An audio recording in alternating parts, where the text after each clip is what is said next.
नमस्कार,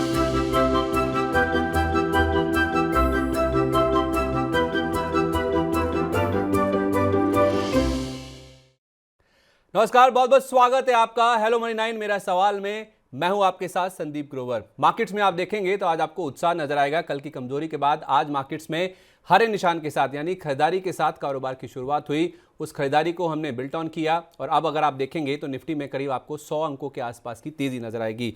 कल की हमारी जो क्लोजिंग थी निफ्टी की वो 21,616 के स्तर पर हुई थी। आज हम 50 अंकों के आसपास की मजबूती के साथ खुले क्योंकि ग्लोबल संकेत हमारे साथ थे। डाउ में कल हमने देखा फिर से एक रिकॉर्ड ऊंचाई बनती हुई दिखी, तो उसके दम पर हमने मजबूती के साथ शुरुआत करी और उस मजबूती को आगे लेके जाते हुए दिन के दौरान जो हमने हाई बनाया 21,766 का था, वहां से थोड़ी सी प्रॉफिट बुकिंग जरूर देखने को मिली है, लेकिन अब भी मार्केट्स में करीब करीब 100 अंकों के आसपास की तेजी देखने को मिल रही है, रिकवरी देखने को मिल रही है। तो आज की इस रिकवरी में आपको कैसे रणनीति बनानी चाहिए, सरकारी शेयरों में जो एक्शन देखने को मिल रहा है कल की गिरावट के बाद जो उभरे हैं वहां पे कैसे आपको रणनीति तैयार करनी चाहिए। आरआईएल ने आज एक रिकॉर्ड हाई को छुआ है, 20 लाख करोड़ रुपए का जो मार्केट कैप है वो आरआईएल ने आज टच किया है, तो उसमें आपको कैसे रणनीति बनानी चाहिए। उसके साथ साथ एमसीएक्स जहां पे ट्रेडिंग में दिक्कतें आ रही हैं उस शेयर में आपको कैसे रणनीति बनानी है, इस पर भी आपके जो सवाल हैं उसको हम एड्रेस करने की कोशिश करेंगे। साथ ही साथ आईपीओ मार्केट में यानी कि प्राइमरी मार्केट में किस तरह का एक्शन देखने को मिल रहा है, खबरों वाले शेयरों में खासतौर पे बजिंग शेयरों को लेकर आपके सामने लेकर आएंगे, वहां पे किस तरह का एक्शन देखने को मिल रहा है। और साथ ही साथ हमारे साथ जो आज मेहमान जुड़ेंगे वो आपके लिए चुन चुन के कौन से शेयर लेकर आए हैं इसको लेके भी बातचीत करेंगे। तो चलिए शुरू करते हैं कार्यक्रम की और सबसे पहले मार्केट्स के ऊपर राय लेते हैं और हमारे जो एक्सपर्ट हैं, जो हमारे गेस्ट हैं आज के, उनके पास चलते हैं। हमारे साथ आज टेक्निकल एनालिस्ट नीतिलेश पावस्कर जी जुड़ चुके हैं। नीतिलेश जी, आपका बहुत बहुत स्वागत है, शुक्रिया अपना समय देने के लिए। आज जो मार्केट में हम रिकवरी देख रहे हैं उसको आप कैसे डिफाइन करेंगे? कल एक बड़ा फॉल हमने देखा, उसके बाद आज एक रिकवरी देखने को मिल रही है, तो जो वॉलेटिलिटी है मार्केट की यानी कि जो उतार चढ़ाव है मार्केट में, उसको आपने कैसे रीड किया सर? देखो, अगर हम लोग देखेंगे तो वोलेटिलिटी भी जो है वो काफी इंक्रीज हुआ है। अगर हम लोग देखेंगे सुबह में 21,550 का एक व्यू लगा के सीधा 21,770 फिर से एक डाउन साइड मोमेंटम। तो यहाँ पे मुझे लग रहा है कि जब तक बाजार 21,850 ये लेवल को क्रॉस नहीं करता है तो तब तक हमें कोई भी जो भी पोजीशंस होगा वो सेल ऑन राइज की तरह ही लेना चाहिए। 21,850 ये लेवल ब्रेक होने के बाद ही थोड़ा सा हमें तेजी का मूव देखने को मिल सकता है। फिर हम लोग 22,050 से लेके 21,000 22,100 ये लेवल्स तक चल सकते हैं। लेकिन अगर आप मुझे ओवरऑल मेरा व्यू पूछोगे तो मुझे इंडेक्स के ऊपर सेल ऑन राइज ही लग रहा है और आने वाले समय में मुझे लग रहा है कि 15 फरवरी के बाद हम लोग एक डाउन ट्रेंड ओपन कर सकते हैं। अगर 21,600 के नीचे ट्रेड करते हैं तो 21,000 से लेके 20,800 ये लेवल्स देखने को मिल सकते हैं। तो वहां पे देखना पड़ेगा कि मार्केट कैसे रिएक्ट करता है और कुछ अच्छे स्टॉक्स में वहां पे थोड़ा थोड़ा करके बाइंग करने की कोशिश करनी चाहिए। तो आप कह रहे हैं कि 21,600 मार्केट के लिए बहुत ही अहम सपोर्ट स्तर है। अगर ये लेवल्स टूट जाते हैं तो फिर नीचे की तरफ 21,000 और उसके बाद 20,800 तक के जो लेवल्स हैं वो भी देखने को मिल सकते हैं, और वो लेवल ऐसा होगा जहां पे कुछ अच्छे शेयरों में खरीदारी करने के मौके आप ढूंढ सकते हैं। तो कौन से वो शेयर हैं वो मैं आगे नीतिलेश जी से बातचीत करूंगा, लेकिन इस बीच हम देख रहे हैं सर जो स्मॉल कैप इंडेक्स है उसमें अगर आप देखेंगे आज जो रिकवरी हुई है मार्केट्स में, उसके बावजूद स्मॉल कैप इंडेक्स में आज गिरावट देखने को मिल रही है। कल एक रील के जरिए हमने आपको समझाने की कोशिश करी भी थी कि आखिर स्मॉल कैप इंडेक्स में गिरावट क्यों देखने को मिल रही है। देखिए, जब भी बाजार में ऊपरी स्तरों से प्रेशर देखने को मिलता है तो जाहिर सी बात है जो छोटे मझोले शेयर होते हैं उनमें हम देखते हैं कि वॉल्यूम्स बड़े शेयरों के मुकाबले में थोड़े कम होते हैं, उनमें वॉलिटिलिटी भी काफी ज्यादा देखने को मिलती है। और जिस तरह से ग्लोबल सिनेरियो जियोपॉलिटिकल टेंशंस बढ़ रही हैं उसका इंपैक्ट कहीं ना कहीं मार्केट्स पे देखने को मिला। कुछ ऐसे शेयर भी हैं, पीएसयू स्पेस हुआ, रेलवे हुआ, बैंकिंग हुआ, यहाँ पे प्रॉफिट बुकिंग हावी हो रही, तो उससे भी कहीं ना कहीं जो छोटे शेयर हैं उन पे दबाव ज्यादा देखने को मिला था। लेकिन आज मार्केट में रिकवरी देखने को मिली, उसके बावजूद भी स्मॉल कैप इंडेक्स में अगर आप देखेंगे तो करीब करीब 200 अंकों के आसपास की आपको गिरावट नजर आएगी। बीएसई के स्मॉल कैप इंडेक्स की मैं बात कर रहा हूं, अभी 44,000 का लेवल आपको नजर आएगा, लेकिन बाकी तमाम इंडेक्स अगर आप देखेंगे उसमें हरे निशान के साथ कारोबार हो रहा है। मिड कैप इंडेक्स लाल निशान में है लेकिन 100 अंकों के आसपास की गिरावट है। तो सर, ये जो स्मॉल कैप इंडेक्स में आप ये गिरावट देख रहे हैं ये आपको कितनी गहराती हुई नजर आ रही है? क्या ये चिंता का विषय है? देखो, जिस प्रकार से मार्केट ऊपर गया था तो हमने भी देखा है 25 रुपए का स्टॉक 150-200 रुपए तक भी हाई लगा, मतलब 6 गुना ऑलमोस्ट स्टॉक्स हो चुके थे सब कुछ, 4 से 5 गुना। तो वहां से अगर 50% करेक्ट होता है, 40 से लेके 50%, तो एक लेने की कोशिश वहां पे करनी चाहिए। जैसे कि एसजीवन में अगर हम लोग देखेंगे तो 170 से लेके कल का मैं एक क्लोजिंग देख रहा था 115 के आसपास तक क्लोजिंग था। तो ऐसे एक्सीडेंट के लिए हमेशा हमें तैयार रहना चाहिए कि मार्केट जिस तरीके से ऊपर चला गया था तो वो जिसे बुल मैड रन कहते हैं उस हिसाब से चला गया था। तो हायर लेवल से जब भी करेक्शन होगा साइजेबल करेक्शन जहाँ पे अगर हम लोग देखेंगे तो जब स्टॉक कोई 200 रुपए का होता है और 2%, और वहां से अगर ये 1000 वाला स्टॉक होता है तो उसका 2%, तो वहां पे थोड़ा सा एक करेक्शन हमें देखने को मिल सकता है। तो साइजेबल करेक्शन अमाउंट के बेसिस के ऊपर हमें जल्दी देखने को मिलेगा। लेकिन डीप में जहां पे स्टॉक्स ने वीकली या फिर मंथली रेजिस्टेंस को ब्रेकआउट करके जहां से एक मोमेंटम पकड़ा है, वहीं पे अगर मार्केट आके रिटेस्ट करता है, तो इन स्टॉक्स में फिर से आप छोटी क्वांटिटी के साथ बाइंग अपनी पोजीशंस करना चालू कर सकते हैं। तो ये लेवल्स जो गिरावट होगी, इंपॉर्टेंट सपोर्ट एरिया के आसपास बाइंग के अपॉर्चुनिटी दूर से। ठीक है, तो ये राय है जहाँ तक स्मॉल कैप इंडेक्स की बात है। आज हम देख रहे हैं सर एमसीएक्स में दिन की शुरुआत से ही ट्रेडिंग में दिक्कतें आ रही हैं। 9 बजे ट्रेडिंग होनी थी, वो 10 बजे शिफ्ट की गई, फिर 11 बजे की गई, फिर उसके बाद अब 1 बजे का टाइम दिया गया था। तो एमसीएक्स में ये जो पूरा मामला है उसको आपने कैसे देखा है? और एमसीएक्स के स्टॉक में आज हमने देखा है कि हालांकि कोई ज़्यादा मूवमेंट नहीं देखने को मिल रहा है, कोई टेक्निकल चार्ट्स पे ऐसा कोई प्रेशर इंडिकेट हो रहा है हाल फिलहाल जो रनअप हुआ है एमसीएक्स के शेयर में उसके बाद?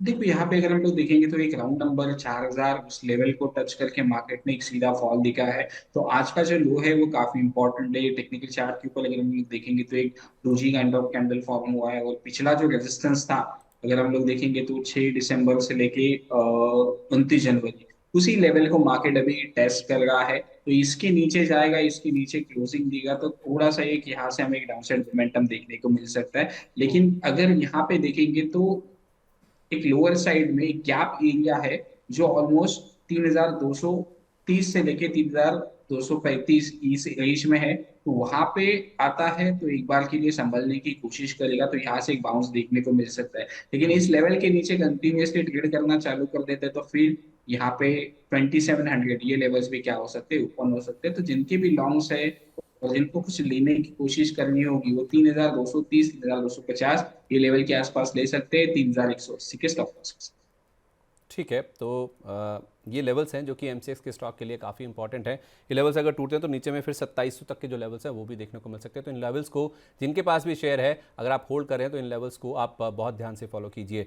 इस बीच हमारे जो दर्शक हैं वो हमारे साथ यूट्यूब पेज पर तो लगातार अपने सवाल शेयर कर ही रहे हैं, कार्यक्रम शुरू होने से पहले से ही हमारे साथ जुड़ जाते हैं। लेकिन हमारे दर्शक जो हैं फ़ोन लाइन पर भी हमारे साथ मौजूद है, और सबसे पहले आज एक फ़ोन लाइन पे हमारे साथ जो दर्शक मौजूद हैं, हमारे साथ केतन भाई मौजूद हैं, उनके पास चलते हैं और जानते हैं क्या सवाल है। केतन भाई नमस्कार, कहाँ से बोल रहे हैं आप? हाँ नमस्कार, मैं अहमदाबाद से बोल रहा हूँ। मेरे पास विष्णु प्रकाश एंड पुंगलिया के 500 शेयर लिए हुए हैं मैंने, और अच्छा। 231 के रेट से लिए हुए हैं।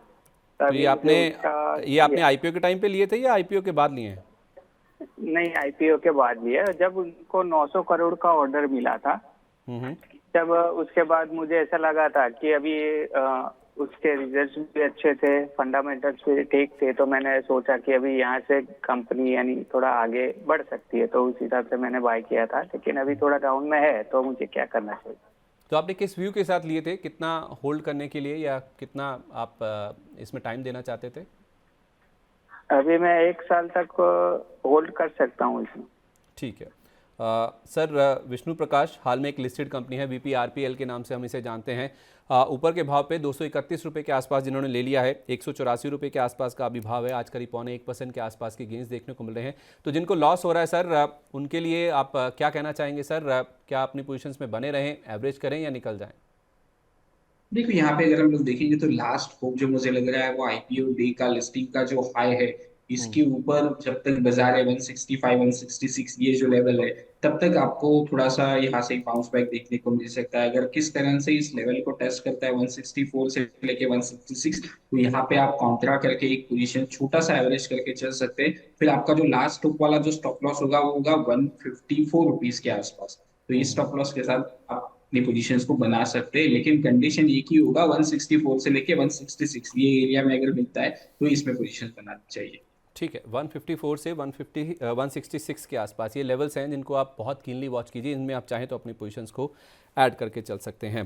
इस बीच बहुत सारे दर्शक हैं हमारे जो कि हमारे साथ हमारे YouTube पेज पे भी जुड़ रहे हैं और हमारे साथ ये लाइव कार्यक्रम अगर आप देखें तो 300 से ज़्यादा लोग ऑलरेडी हमारे साथ जुड़ चुके हैं। अगर आप हमारे साथ जुड़े हैं तो इस कार्यक्रम का जो लिंक है वो अपने मित्रों के साथ, अपने दोस्तों के साथ, अपने सगे संबंधियों के साथ आप शेयर करें ताकि ज़्यादा से ज़्यादा लोग हमारे साथ जुड़ सकें और ये जो व्यूज़ हैं जो कि आपको एडवाइस दी जाती है वो ज़्यादा से ज़्यादा लोगों तक पहुँच सके और आप मुनाफा बना सकें। ऐसी मनी 9 पर हम उम्मीद करके चलते हैं। स्वप्ना रेड्डी इस बीच उन्होंने अपना सवाल हमारे साथ शेयर किया है और वो जानना चाहती हैं BCL इंडस्ट्रीज़ के बारे में। 76 रुपये पे उनके पास 100 शेयर हैं। वो पूछना चाहती हैं कि इसमें स्टॉप लॉस क्या होना चाहिए सर, और दूसरी बात वो जानना चाहते हैं कि क्या इसको एवरेज भी किया जा सकता है। हालांकि उन्होंने 76 पे लिया है और अभी आज 4% ऊपर है, 73 रुपये के आसपास की प्राइसिंग है। क्या चार्ट्स इंडिकेट कर रहे हैं सर BCL इंडस्ट्रीज़ के? एक बार स्टॉक का नाम रिपीट कर सकते? BCL industries, BCL।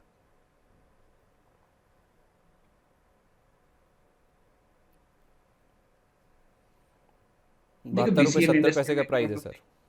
एक अच्छा खासा ट्रेंड लाइन के सपोर्ट एरिया के आसपास अभी मार्केट ट्रेड कर रहा है। तो अभी के लिए आप एवरेज ना करें, अपनी जो क्वांटिटी है उस क्वांटिटी को क्या कर सकते हो, होल्ड कर सकते हो। स्टॉप लॉस जो होगा वो आपको स्ट्रिक्टली फॉलो करना पड़ेगा 68 से लेके 67 इस रेंज का। तो ये आपके लिए स्टॉप लॉस हो सकता है। अगर आपको नीचे लेना ही है तो एक बेस्ट एरिया जहाँ पे एक मल्टी ईयर ब्रेकआउट हमें 2022 से लेके 2023 के रेंज का जो कंसोलिडेशन वाला एरिया था वो एरिया में आप ले सकते हैं। 54 से लेके 52 इस रेंज में अगर मिलता है तो वहां पे आप ले सकते हो। 48 रुपीज आपका स्ट्रिक्टली स्टॉप लॉस होना चाहिए। चलिए, तो ये राय है फिलहाल जहाँ तक इस स्टॉक की बात है तो इसको आपको फॉलो करना होगा। BCL इंडस्ट्रीज़ पे आपको राय मिल गई है। इस बीच हमारे साथ एक दर्शक हैं, हमारे देव हमारे साथ फ़ोन लाइन पे जुड़ चुके हैं। देव जी, स्वागत है आपका, बताइए क्या जानना चाहते हैं? Thank you very much sir. Money 9 का प्रोग्राम को मैं अभी कुछ समय से देखना शुरू किया था मैंने, और मेरे अकाउंट में सर काफ़ी सरकारी शेयर थे जो कि IPO के प्राइस से पड़े थे, और पिछले 6 महीने में जो भी हुआ मेरे लिए तो सर मिरेकल ही हुआ है सर। और आप ही का प्रोग्राम देख देख के सर मैंने काफ़ी प्रिंसिपल और पार्टली प्रॉफिट काफ़ी शेयर में मैंने बुक कर लिया था। तो अभी जो फॉल हुई है तो उसमें मेरे पास सर अभी रीडा भी पड़ा हुआ है, एडिकॉन भी है, मेरे पास सर HAL भी है, NBCC भी है सर। तो काफ़ी शेयर्स हैं जिनमें मैंने प्रिंसिपल निकाल लिए हैं और मैं काफ़ी हेल्दी प्रॉफिट पे बैठा हूँ सर अभी मैं। अब मेरे साथ प्रॉब्लम ये हो गई सर, लिक्विडिटी तो मैंने कर ली है और मेरे पास 10 लाख के आसपास पड़े हुए हैं। अब मुझे सर वापस एंटर करना है सर, जो कि फंडामेंटल शेयर में जाना है, मुझे टेक्निकल शेयर में नहीं जाना है। तो मुझे उसी के ऊपर राय चाहिए थी सर, जो नेक्स्ट मेरे पास, और टाइम फ्रेम की कोई प्रॉब्लम नहीं है सर। चलिए, पहले तो आपको बहुत बहुत मुबारकबाद और बहुत बहुत धन्यवाद कि आप लगातार मनी 9 से जुड़े हुए हैं और मनी 9 से जुड़ने की वजह से आपने अच्छा खासा मुनाफा बुक भी किया है। जो मैं समझ पाया हूं सर, आपने इरडा में, इरकॉन में, HAL, NBCC में पैसा लगाया था, आपने प्रिंसिपल निकाली। मेरे पास हुडको भी है, ये सारे पेपर IPO के प्राइस पे पड़े थे सर, और डिविडेंड आ रहा था और मुझे कोई जल्दी भी नहीं थी सर इनमें। बट अभी जो पिछले जो भी रैली हुई, इसमें जो भी हुआ, मतलब मेरे साथ तो वंडर ही हो गया सर। क्योंकि मेरे पास HAL के 800 के ऊपर 200 शेयर पड़े हुए थे, NBC मेरे पास 2100 शेयर थे अराउंड 48 रुपीज के, और मेरे पास ITC भी पड़ा हुआ है 200 रुपए का अराउंड 400। तो मेरे पास काफी कुछ पड़ा हुआ था मेरे पास गवर्नमेंट शेयर्स, तो वो सब में ही तेजी आ गई। तो मैंने सर काफी में प्रिंसिपल और पार्टली प्रॉफिट बुक किया है सर। ओके, तो अभी काफी शेयर्स मेरे जैसे लीडा वगैरह, IRS, ये सब मेरे फ्री के शेयर्स पड़े हुए हैं सर। चलिए सर, तो इसलिए मुझे वहाँ तो मुनाफा बुक करने का मैं सोच नहीं रहा हूँ सर। लेकिन अब प्रॉब्लम ये हो रही है कि जो लिक्विडिटी मेरे पास आ गई है तो मैं कहाँ डालूँ सर? ठीक है, मैं समझ गया आपकी बात। पहली बात तो मैं अपनी थोड़ी भावना व्यक्त करना चाह रहा था सर कि बड़ा गर्व होता है ऐसा देख के, कोई ऐसे निवेशक जिनके पास बहुत ही नीचे के लेवल्स पे शेयर पड़े हुए हैं, और ये लॉन्ग टर्म इन्वेस्टमेंट का अगर आप देखेंगे तो ये बहुत बड़ा, बहुत ही अच्छा, बहुत ही सटीक एग्जांपल है कि अगर आप लंबी अवधि के लिए निवेश करते हैं तो किस तरह से आपका जो पैसा है, किस तरह से आपका जो वेल्थ क्रिएशन है वो मार्केट में देखने को मिलता है। तो सर पहले तो आप मेरी बधाई स्वीकार कीजिए। अगर मैं आपका सवाल सही से समझ पाया हूँ तो आपने जो शेयरों में पैसा लगाया हुआ था उसमें से आप अपना प्रिंसिपल काफ़ी सारे शेयरों में से निकाल चुके हैं, यानी कि आपका जो इन्वेस्टमेंट अमाउंट है वो निकाल चुके हैं, केवल मुनाफा बचा हुआ है, राइट? यस। ठीक है, तो अब आप जानना चाहते हैं कि इन शेयरों में क्या किया जाए, और दूसरी बात, आपके पास जो 10 लाख रुपए रखे हुए हैं, जो एक इन्वेस्टमेंट अमाउंट आपके पास बचा हुआ है या प्रॉफिट आपका बचा हुआ है, उसको किस तरह से निवेश करना है, कब निवेश करना है, इसके लिए हम चलते हैं नितिलेश जी के पास। नितिलेश सर, इरडा, इरकॉन, HAL, हुडको, NBCC, कई सारे इन PSU नेम है इनके पास, उनके पोर्टफोलियो में रखे हुए हैं, जिनमें से अपना प्रिंसिपल अमाउंट निकाल चुके हैं, मुनाफे पे ये बैठे हुए हैं। इन शेयरों पे आपकी क्या राय होगी, और जिसको सरप्लस इन्वेस्ट करना है फिलहाल के लिए, लॉन्ग टर्म के लिए, उसके लिए क्या राय होगी? देखो, पहले तो मैं इनको बता ही देना चाहता हूँ, काफी अच्छा खासा आपने प्रॉफिट कमाया है, तो डेफिनेटली ये जो भी स्टॉक्स है, ऊपर वाले जो स्टॉक्स है, इसको होल्ड करना चाहिए। मैं हमेशा मेरे क्लाइंट्स को, मेरे स्टूडेंट्स को एक ही राय देता हूँ कि जो भी आप इन्वेस्ट करोगे और उसके ऊपर का जो भी प्रॉफिट होगा वो एज इट इज छोड़ दो, क्योंकि कब आपको मालूम नहीं होगा कि कब आपका शेयर चलेगा। तो डेफिनेटली यहाँ पे इनको मैं सजेशन देना चाहूंगा, जो मेरा फेवरेट स्टॉक है जिनको मैं ट्रैक कर रहा हूँ टेक्निकली बेसिस के ऊपर, तो पहला एक होगा टाटा पावर। टाटा जी। पावर अगर किस कारण से गिरावट आती है तो यहाँ पे आप अपनी लॉन्ग कर सकते हो। 320 से लेके 290, थोड़ा सा मैं डीप वाला एरिया दे रहा हूँ, तो वहां पे आप थोड़ा सा अपनी पोजीशंस को पार्क कर सकते हो।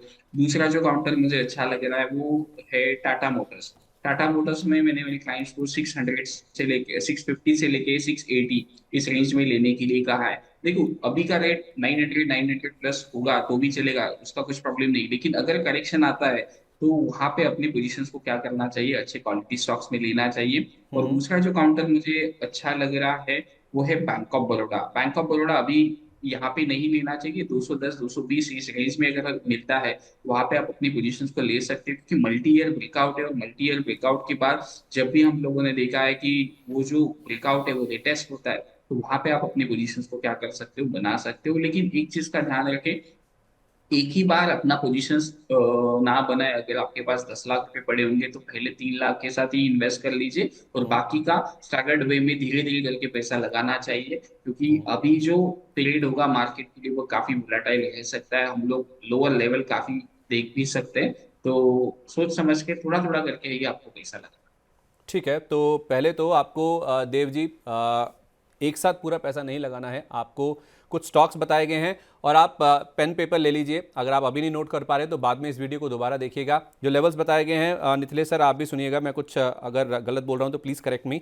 टाटा पावर आपने कहा 280 से 290 रुपये ये रेंज में खरीदना है। टाटा मोटर्स में 600 से लेके 680 रुपये ये रेंज है जिसमें आपको खरीदारी करनी है। और बैंक ऑफ बड़ौदा ये स्टॉक है जो कि आपको बताया गया है 210 रुपये से लेकर 220 रुपये ये रेंज है जिसके बीच में आपको खरीदारी की शुरुआत करनी है। नो डाउट ये तीनों शेयर जो आपको बताए गए हैं, जिन लेवल्स की बात की गई है उससे काफ़ी ऊपर हो सकते हैं। तो आप देव जी अपना पैसा तैयार रखिए, आपको हड़बड़ी नहीं करनी चाहिए। अच्छे स्टॉक्स आपको बताए गए हैं, इनमें गिरावट का आप वेट कीजिए। लोअर लेवल्स पे जब आपको मौका मिले तो ये जो रेंज आपको बताई गई है, इन रेंज पे आप अपने पैसे को लगाने की शुरुआत कर सकते हैं। 10 लाख रुपए आपके पास है, आपको एकदम पूरा पैसा नहीं लगाना है। 3 लाख रुपए से या 2 लाख रुपए से आप खरीदारी करने की शुरुआत कर सकते हैं। और जैसे जैसे मार्केट और नीचे जाता है, अगर ऐसा होता है मार्केट में, तो आप अच्छे शेयर अपनी लिस्ट में पहले से उनको हाईलाइट करके रखिए, उनको आप अपनी वॉच लिस्ट में रखिए। जब वो प्राइस आ जाएंगे जिस प्राइजेस की आपको निथिलेश जी ने चर्चा की है, उन लेवल्स पे आप अपनी खरीदारी की शुरुआत कर सकते हैं। शो की शुरुआत में भी जब मार्केट की बात हुई थी तो निथिलेश जी ने हमें यही कहा था कि मार्केट में गिरावट देखने को मिल सकती है, किन लेवल्स तक मार्केट जा सकता है और कहां से आपको दोबारा खरीदारी की शुरुआत करनी है, वो भी लेवल्स आपको बताए गए हैं। तो आप चाहें तो उन लेवल्स को दोबारा रिविजिट कर सकते हैं और वहां पे आप अपना जो सरप्लस आपके पास पड़ा है उसमें खरीदारी की शुरुआत करके चल सकते हैं। इस बीच आज लगता है कि हम हमारे जो यूट्यूब के दर्शक हैं उनके ज़्यादा सवाल नहीं ले पाएंगे, क्योंकि फ़ोन लाइन पे हमारे साथ बहुत सारे दर्शक जुड़ रहे हैं। अब हमारे साथ राजेंद्र मौर्य जी जुड़ चुके हैं फ़ोन लाइन पे। राजेंद्र सर स्वागत है आपका, कहाँ से बोल रहे हैं आप? सर हम यूपी रायबरेली से बोल रहे हैं। सॉरी, कहाँ से? यूपी रायबरेली से। रायबरेली से? जी सर जी। ठीक है सर, कैसा माहौल है सर वहाँ पे? सर्दी अच्छी पड़ रही है वहाँ पे? हाँ सर, बारिश हो रही है।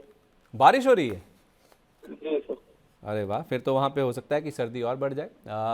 तो आप एंजॉय कर रहे हैं बारिश को? जी सर जी। तो मार्केट में आपका इन्वेस्टमेंट कैसा चल रहा है, उसको भी एंजॉय कर रहे हैं? प्रॉफिट पे बैठे हैं या कोई दुविधा है क्या आपको? जी सर, हमने REC 165 रुपए पे लिया है, 100 शेयर हमारे पास। अरे वाह, ठीक है। और सर हमारा एक एक्शन ट्रांजेक्शन का है 693 रुपए के 50 शेयर है सर। 50 शेयर 693 रुपये पे? जी सर। ठीक है, कितना होल्ड कर सकते हैं आप दोनों शेयर को? किस व्यू के साथ आपने लिए थे? कोई दिक्कत नहीं, टाइम के लिए सर कोई दिक्कत नहीं। अच्छा, 165 वाला आपका जो REC है, आज जो हाल फिलहाल करेक्शन हुई है उसके बाद भी अगर आप देखेंगे 462 रुपये का प्राइस अभी भी स्टॉक में नजर आ रहा है। और दूसरा स्टॉक आपने बताया एक्सन कंस्ट्रक्शन का, यानी कि एस का, 1114 रुपये का भाव है, आपने लिए हुए 693 रुपये पे, यानी कि 700 के आसपास लिए। 400 रुपये से ज़्यादा का प्रॉफिट आपको उस शेयर में हो रहा है। और 461 रुपये आपका REC है, यानी कि वहाँ पे भी लगभग 300 रुपये के आसपास का प्रॉफिट आपको बन रहा है। क्या प्रॉफिट बुक करना चाहते हैं, क्या जानना चाहते हैं आप? सर अभी होल्ड करना चाहते हैं। होल्ड करना चाहते हैं तो फिर दुविधा क्या है, स्टॉप लॉस चाहिए आपको? नहीं सर, आगे मतलब क्या करना है, होल्ड करना है अगर आपकी अच्छा। क्या राय है? अच्छा, आप होल्ड करना चाहते हैं, लेकिन क्या ये निर्णय आपका सही है, ये फैसला सही नहीं है, ये आप जानना चाहते हैं? तो नितलेश जी के पास चलते हैं। नितलेश सर, आरईसी और एस यानी कि एक्शन कंस्ट्रक्शन इक्विपमेंट, ये दो शेयर हैं जिनमें ये अच्छे खासे मुनाफे पे बैठे हुए हैं। मैंने आपको बताया भी कि किस तरह से इनके मुनाफे बन रहे हैं दोनों शेयरों में। तो क्या राय होगी सर, ये तो होल्ड करना चाहते हैं, क्या इनका ये फैसला सही है? देखो, जनरली मैं मेरे व्यूअर्स को, मेरे क्लाइंट्स को एक ही व्यू देता हूँ कि जब भी आप कोई भी स्टॉक लेते हो और वो 3x के ऊपर चलना चालू कर देता है, तो उसको पोर्टफोलियो से जल्दी मत हिलाइए। वहां से और भी रिटर्न्स आपको देखने को मिल सकते हैं, तो उसी व्यू के साथ आप बने रह सकते हैं स्टॉक्स में। लेकिन अगर 40-50% अगर डाउनसाइड आप देख सकते हो, तो आप इसमें 5x तक का भी मुनाफा देख सकते हो। तो आपने 3x का मुनाफा देख लिया है, तो यहाँ से भी करेक्शन अगर 30-40% भी देखने को मिलता है, तब भी आपके एवरेज कॉस्ट से नीचे नहीं आएगा वो आरसी वाला स्टॉक। तो आप बिल्कुल बने रह सकती है स्टॉक में, क्योंकि 3x ऑलरेडी आपका इन्वेस्टमेंट हो चुका है, तो डेफिनेटली आप पोजीशंस को होल्ड कर सकते हो। कुछ स्टॉप लॉस देना चाहेंगे इन दोनों शेयरों पर आप इनको? देखिए, स्टॉप लॉस की अगर हम लोग बात करेंगे आरएसी में, तो 442 एक इम्पोर्टेंट लेवल है। इसके नीचे जाएगा तो थोड़ा सा एक करेक्टिव मूव हमें देखने को मिल सकता है 380 तक का। तो वही एक स्टॉप लॉस है आपके लिए और एस 440। में? और एसीए में अगर हम लोग देखेंगे तो प्ले करेंगे हम लोग राउंड नंबर के लेवल को, और थोड़ा सा उसमें एक बफर रखेंगे, जो एक गैप वाला एरिया है 1000 रुपए के आसपास, जहां से एक ट्रेंड लाइन का ब्रेकआउट दिया था मार्केट ने। तो 1000 रुपए के आसपास एक इंपॉर्टेंट बेस है। इस रेंज के नीचे कंसोलिडेशन करके अगर एक दिन क्लोजिंग दे देता है, तो एक बार के लिए पोजिशन ये कर लीजिए। लेकिन फिर से अगर 1000 के ऊपर ट्रेड करना चालू करता है, तो फिर से आप इसमें री एंटर कर सकते हैं। चलिए ठीक है, तो ये राय है फिलहाल आरईसी के लिए 442 रुपये, ये आपका स्टॉप लॉस का लेवल है। और 1000 रुपये का यानी कि राउंड फिगर का आपको एस के ऊपर मौर्य साहब आपका जो स्टॉप लॉस का लेवल है वो लेके चलना है। हमारे साथ एक दर्शक फोन लाइन पे और भी मौजूद है, उनके पास चलेंगे, लेकिन बहुत सारे यूट्यूब के दर्शक भी हैं जो कि हमारे साथ काफ़ी समय से इंतज़ार कर रहे हैं, क्योंकि लंबी सूची है जो कि हमारे दर्शक हमारे साथ अपने सवाल शेयर कर रहे हैं। स्वाति मोरे, उन्होंने अपना सवाल हमारे साथ शेयर किया है। वो कह रहे हैं कि आपका प्रोग्राम हमारे लिए बहुत यूज़फुल है, प्लीज़ बिरला सॉफ्ट और टाटा स्टील में लॉस हो रहा है, लॉन्ग टर्म रखना है, फ्रेश बाइंग करने के लॉस कम कर सकते हैं क्या? तो वो टाटा स्टील और बिरला सॉफ्ट, इन दोनों शेयरों के बारे में जानना चाहते हैं। शायद इन्होंने पहले होल्ड कर रखे हैं, उन्होंने लेवल तो नहीं बताए हैं कि कितने शेयर हैं और किस भाव पे खरीदा, लेकिन इनको लॉस हो रहा है, लॉन्ग टर्म के लिए रखना चाहती हैं, और शायद ये जानना चाहती हैं कि क्या इसमें फ्रेश बाइंग यानी कि एवरेजिंग भी की जा सकती है। टाटा स्टील और बिरला सॉफ्ट दोनों पर राय बताएं सर।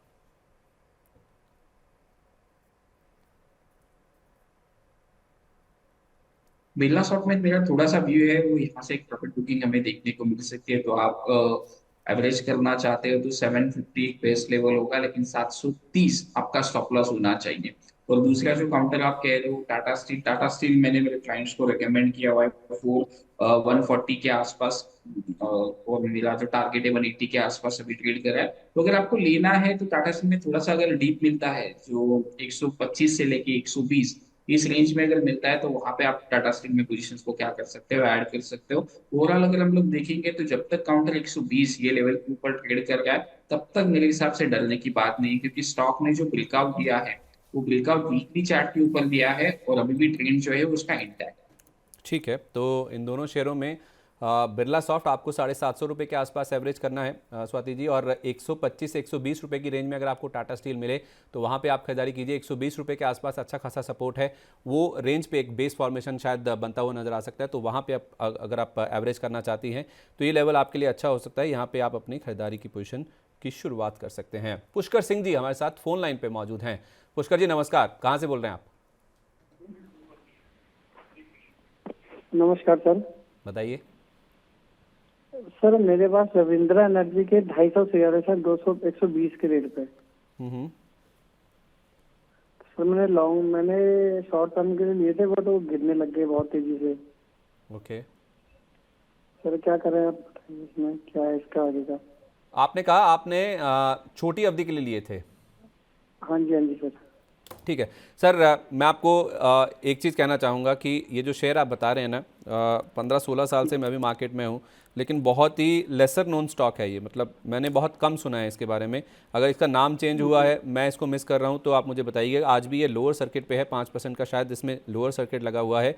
79 रुपये 75 पैसे इसका दाम है। और इनफैक्ट आप इसका चार्ट देखिए, पिछले कई दिनों से लगातार इसमें गिरावट का ही जो ट्रेंड है वो देखने को मिल रहा है। मिथिलेश सर, आप इस स्टॉक को ट्रैक करते हैं, रविंद्रा एनर्जी करके है, करीब 80 रुपये के आसपास का भाव है। आज भी 5% का ऑलमोस्ट निचला सर्किट इस स्टॉक में लगा हुआ है, 5 पैसे ऊपर है उससे। 79 रुपये 70 पैसे का लो है और 79 रुपये 75 पैसे का दाम इसमें फ़िलहाल देखने को मिल रहा है। इन्होंने 250 शेयर लिए हुए हैं और इनके पास अच्छी खासी क्वांटिटी है। इनके पास 125 रुपये इनका प्राइस है, तो लॉस भी इनको काफ़ी हो रहा है। तो पहले पुष्कर सिंह जी, आप बताएंगे कि आपने किसके रिकमेंडेशन पे या खुद की रिसर्च पे स्टॉक लिया था? सर किसी के रिकॉर्डिंग से तो लिया था, कोई था ये दोनों शेयर मार्केट में सर, फ्रेंड था, उसने किया था सर। तभी चढ़ रहा था सर, बीच में ये एकदम चढ़ा था, तो तभी उसी टाइम पे लिया था। उन्होंने कहा कि ले लो, अभी चल रहा है, कि पावर का है करके, एनर्जी वाला शेयर है करके। ओके, तो मतलब चलता हुआ जब बाकी चढ़ सर रहा था, GTL के ऊपर के हैं सर्किट मेरे लग पास, रहे होंगे तब लिया GTL के होगा, हैं राइट? 10,000 शेयर। सॉरी जी, GTL इंफ्रा के सर 10,000 है। कौन से शेयर बताए आपने?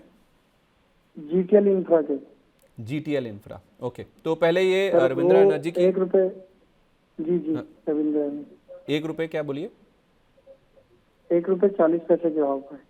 1 रुपये 40 पैसे के भाव पे, ठीक है। तो पहले रविंद्रा एनर्जी की बातचीत कर लेते हैं, जहां पे आपको काफ़ी ज़्यादा नुकसान हो रहा है। सर, ये स्टॉक अगर आप ट्रैक करते हो या चार्ट्स पे अगर आपको देख पा रहे हो आप इसमें, तो क्या राय देंगे आप?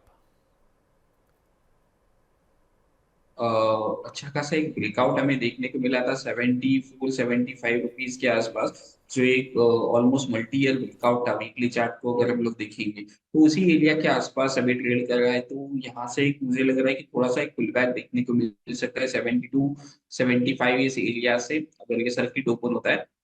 अदरवाइज ये स्टॉक में वीकनेस और हमें देखने को मिल सकता है। 72-75 ये आपके लिए लास्ट हो सकता है। तो यहाँ से एक पुल बैक अगर देखने को मिलता है, तो आपका जो रिसेंट होगा वो आप एक स्टॉप लॉस की तरह आप ले सकते हो। दूसरा जो काउंटर इन्होंने कहा है जीटी इंफ्रा, तो वो एक 2-3 रुपए का स्टॉक है, पेनी स्टॉक।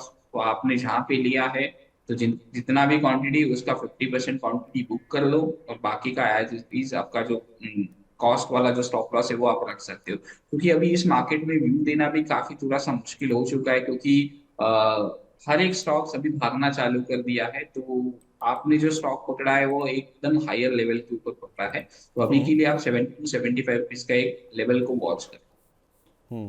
ठीक है। तो जीटीएल इंफ्रा में आपने मुझे अगर सही सुन पाया पुष्कर जी, तो आपने कहा है 1 रुपये 40 पैसे पे आपने लिया है और 2 रुपये 40 पैसे का भाव है। आज स्टॉक 4% गिरा हुआ है, लेकिन उसके बावजूद आपको जो मुनाफा हो रहा है उसमें नितिलेश जी कह रहे हैं कि आप अपना 50% मुनाफा बुक कर लीजिए, जितनी भी क्वांटिटी आपके पास है, और बाकी को आप होल्ड कर सकते हैं, जैसे आपको राय दी भी गई है। इस बीच रजनी जी, उन्होंने अपना सवाल हमारे साथ शेयर किया है। गुड आफ्टरनून मनी 9, वो कह रही हैं DCW 200 शेयर उनके पास है 67 रुपये के भाव पर, और दूसरा शेयर जिन्होंने बोला है वो है इनस्विफ्ट लैब्स का, इनस्विफ्ट लेबोरेटरीज के 100 शेयर उनके पास है, 116 रुपये का भाव है।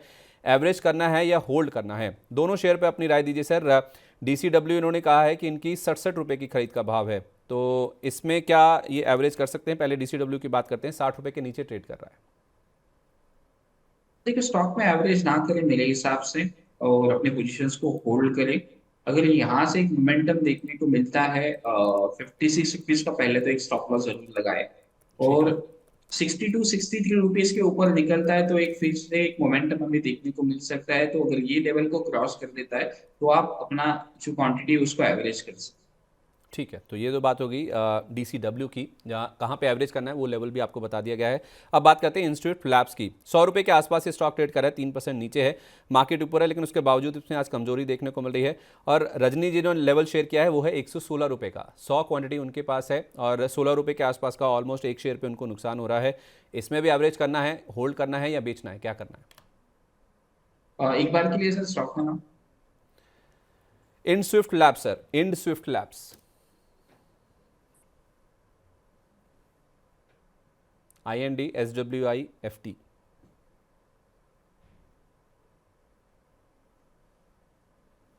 सही स्टॉक्स नहीं मिल रहा है, तब तक आप दूसरा स्टॉक। सर ये दो स्टॉक्स हैं इस नाम से, एक है इनस्विफ्ट लिमिटेड और शायद एक है इनस्विफ्ट लैब्स, जिसे हम इनस्विफ्ट लेबोरेटरीज के नाम से भी जानते हैं। इनके 116 रुपये का एंट्री प्राइस है और अभी जो भाव चल रहा है जो मैं स्क्रीन पे देख पा रहा हूँ वो है 99 रुपये 90 पैसे का, करीब 3% के आसपास की गिरावट इसमें है। 99 रुपये 55 पैसे अभी इसका भाव देखने को मिला, यानी कि गिरावट इसमें थोड़ी सी बढ़ती हुई नज़र आ रही है। अगर आप इसको देख पाएँ सर तो आप प्लीज़ इसमें रिकमेंड कीजिएगा। इस बीच सायंतन भौमिक इन्होंने अपना सवाल हमारे साथ शेयर किया है। उनके पास सर NHPC के शेयर हैं, 600 शेयर उनके पास है और उनकी जो प्राइस है वो 96 रुपीज़ की है। अब वो जानना चाहते हैं कि इस शेयर में क्या करना चाहिए। बहुत सारे सवाल है सर, खासतौर पे जिस तरह से PSU शेयरों में हमने एक अपमूव देखा था, कल एक बड़ी गिरावट देखने को मिली। SJVN जैसे शेयर हमने देखा कि 20% के निचले सर्किट पे लग गए। अब इन शेयरों में क्या करना चाहिए सर? ये जो रिकवरी हो रही है आज PSU शेयरों में और खासतौर पर NHPC जिसके पास 96 रुपीज़ का रखा हुआ है और भाव आज चल रहा है 5% की तेजी के बाद 85 रुपये का, क्या राय होगी सर उस पर? देखो लास्ट में भी मैंने कहा था जब NHPC 113 के आसपास ट्रेड करा था वहां से निकलना चाहिए, क्योंकि इस स्टॉक को मैंने 35 रुपीज के आसपास रिकमेंड किया था और वहां से ऑलमोस्ट स्टॉक 3x हो चुका है। तो अभी एक लेवल्स में देख रहा हूँ स्टॉक के लिए, तो एक लेवल हो सकता है, वो लेवल जो होगा वो 74 75 एक बेस्ट लेवल है। यहाँ अगर आता है तो आप ले सकते हो, स्टॉप लॉस आप जरूर फॉलो करें 64 रुपीज का। ठीक है, 64 रुपीज़ का आपको स्टॉप लॉस लगाना है दादा, और 74 से 75 रुपये ये लेवल है जहां पे आप इसमें खरीदारी करके चल सकते हैं। ये राय है फिलहाल जहां तक NHPC की बात है। यूट्यूब वीडो, एक हमारे दर्शक हैं, उन्होंने अपना पेज इसी नाम से बनाया है, वो विपुल सर को मिस कर रहे हैं और कह रहे हैं कि विपुल सर नमस्कार, आपका शो बहुत ही अच्छा है। 222 रुपये में टेक्समैको रेल खरीदा है, अभी किस रेट पर और बाय करना चाहिए लॉन्ग टर्म के लिए, यानी कि लंबी अवधि के लिए रखना चाहते हैं। और टेक्समैको रेल की इन्होंने बात करी है। रेलवे शेयरों में भी हमने देखा है कि हूबहू जैसा PSU शेयरों का हाल था वैसे ही कुछ रुझान यहाँ पे भी देखने को मिला है। और आज आप देखेंगे तो टेक्समैको रेल में करीब 3% के आसपास की तेज़ी है, 184 रुपये के आसपास का भाव है। और इन्होंने जो लेवल शेयर किया है टेक्समैको रेल का वो है 222 रुपये का, तो 222 वाला अब गिरकर आ गया है 184 रुपये पे। क्या राय देंगे सर आप? ये जो रैली पूरी हुई है उसके बाद अब ये गिरावट का जो दौर है वो इस स्टॉक में देखने को मिल रहा है, तो ये चार्ट में जो गिरावट है ये कितनी चिंता का विषय है?